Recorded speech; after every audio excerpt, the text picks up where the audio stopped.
Hi, Tom Cheddar here at the 2014 Powertrain Expo. I'm with Gears Magazine, and I'm also here with Nancy Friedman, the telephone doctor. And Nancy just completed a seminar this morning. And Nancy's going to tell us a little bit about what she does as a telephone doctor and what her background is and how she got into the speaking game. And what's in it for them. We forgot about what's in it for the ATRE members. Very right, important, that yeah. is very important. Well, That's probably the most important. All right, I'll get to it. I am Nancy Friedman, the telephone doctor, and how I got in is quite unusual. So I'll do the short version too. All right, Tom? Thank you. All right, but listen carefully because it's the American dream. About 25 years ago, I picked up my telephone and I called my insurance agent and I told him to cancel all my policies. No small job. We were his largest account. I don't need to tell anybody what happens when you lose your largest account. The man had coronary arrest. I heard him fall off his chair. He said, "My gosh, Nancy, what happened?" So I told him, "Your people stink. They're so rude, they're so unfriendly, they're so unpleasant, they're so unhelpful, and I don't need to be treated like that, and I'm not going to be treated like that. I'll have lunch with you, your wife is pretty, your kids are cute, but I'm not going to do business with you anymore." He said, "You know, Nancy, you're right. When I call your office, I'm treated like a king, and I'm not even a customer."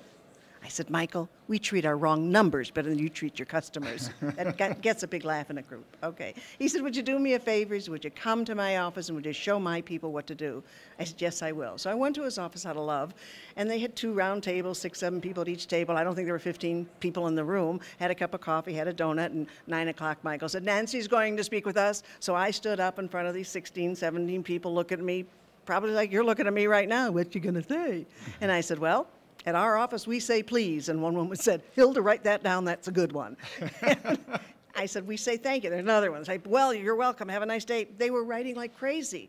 I couldn't figure it out. Spoke my time, had another cup of coffee, went out the door, and the president of the insurance agency pulled me back. He said, "Wait a minute, Nancy." I said, "What's wrong?" He says, "Well, nothing's wrong. I just wanted to thank you." I said, "You're welcome." He says, No, you don't understand. We really learned some new things." So bottom line, not every, what we share, I don't teach, I share, it's just common sense. But you and I know it, common sense is not so common. And so the bottom line is we're frosting on the cake to all the businesses that are out there who have good, nice, hard-working people, but have never been shown the importance of not only telephone skills, but just generally face-to-face or 6 touch points of communication, how to talk to people without them getting mad or you frustrating them. Well, Nancy, I was in your seminar, and I can attest. It was lively, it was fun, entertaining, but more than anything, we learned stuff. I mean, like you say, it's shoe leather stuff. You can take it back and you can walk it out right away. So, Nancy, give us 3 quick bullet points that you think anybody could walk out right away. And also, let's make them good teasers to get them to go and listen to the audio tape that we got on the website. Yeah. 3 good ones. It's like your children. Who do you love? Who do you love more? You got 3 kids. I get 4,000 pieces of information, and you want me to pick the top 3. Just 3. Okay, well, I'll pick them out. I won't pick them out of the blue, but I'll pick what I know is most popular. And that is, number 1, be friendly before you know who it is. There's no excuse not to be warm and friendly. And some people think they are, but they're not because A, they're not smiling, or B, they don't have a tone in their voice, or they were in a bad mood. So, as my husband says, just be friendly before you know who it is. We've all picked up the phone and said, "Hey, oh, Bob, it's you. Good to hear from you." Yes, you're the customer. What do you want? And there should be no discretion. There should be no, what's the word I'm looking for when you like somebody better? Discrimination? Discrimination. That's the word I was like. There shouldn't be a discrimination. So that's number 1. Number 2 is very important because I know I do an awful lot in the automotive industry. I'm a 6-time SEMA speaker. We work with Midas, Meineke, and Grease Monkey, and Christian Brothers Automotive. I mean, the list is too long for me to name here. But they all have the same thing. Nancy, the phone rings and people want to know how much is the battery, how much is an oil change, how much is a commission, how much is a transmission, how much is this? And so we never want to give price at the top of the call. We will give it, but we never want to answer that question. And that's where the question came from.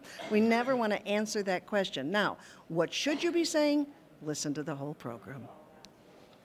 Right, that's great. Is that good? Good advice, yeah, excellent. If I tell you now, you won't listen to the whole program. So we cover one of the nuggets is, the telephone inquiries are not always about price. But the bottom line, and what you can walk away with, is whatever you do, don't give them the price at the top of the conversation. And we do cover what to say instead. Nancy is so good at converting phone calls into clients that she actually turned a wrong number into a great client. You want to tell that story for us? That was, I suppose I can tell it the same way I told it in the program? Sure. Okay, so I was working at my husband's office and the phone rang and I answered it properly. Hi, thanks for calling Telephone Doctor. This is Nancy. And the guy says to me without missing a beat, "Hi, Nancy, I need a jump." A jump? I'm not often at a loss for words, but I thought, how do I answer that question? He doesn't even know me. And I said, well, I would if I could, but I don't know you well enough. And he started to laugh. And I said, what is the problem? He said, you mean you're not AAA? I said, I'm not, but tell me what you need.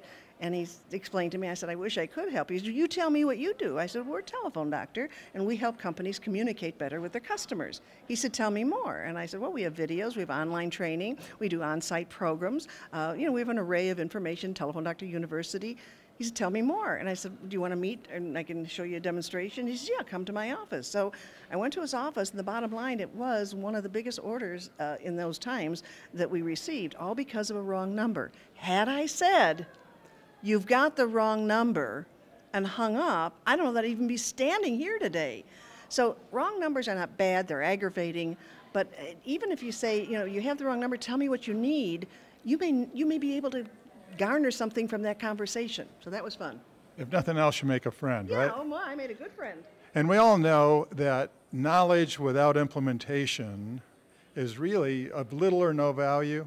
So Nancy, tell us, what's one or two things that could be great action steps for our listeners today? Well, especially, and that's a great question, Tom, the three actionable or any actionable steps would be, number one, when I ask the audience, how many of you have some sort of new employee orientation program on customer service, out of about 300 people, there were like 6 that raised their hand. So how can you not have some sort of program? How can you not get together once a week, it doesn't have to be every day, once a week and say, okay, tell me about the customers you had. Some sort of training is critical, and without it, you don't have a plan, you don't have anything. No wonder service becomes bad because there is no plan. So training becomes critical. Not having a training in place is terribly important. The other thing is I urge owners, managers to call in and ask for yourself a service or a product. That's critical too. We cannot fix what we do not know. And so I do it all the time. I call my office and say, hi, is Nancy there? Now, nobody says to me, that you screwing around, Nancy? But and they won't even test it if they know it's me. They just follow the procedures that we've implemented. So call up and ask for yourself, ask for a service, ask how much a transmission is, ask something that is pertinent, ask where you're located. That simple little statement. Yeah, I need to come in. Where are you guys located? Some of your employees can't even tell you intelligently where you're located. Is that what you want? So yeah, those would be my 3. Nancy, one more thing. I know some of the folks out there are going to be interested in getting in contact with you to find out what other services you offer, maybe get some questions answered. So why don't you tell us a little bit more about how they can avail themselves of your books, your services, and how they would get in contact with you. I appreciate that very much. We have 2 websites that I would urge them to go to, and one is telephonedoctor, doctor.com, telephonedoctor.com. That has all of the information about training that you would need. If for any reason they would like a program like they saw today, then it's nancyfriedman.com, Friedman.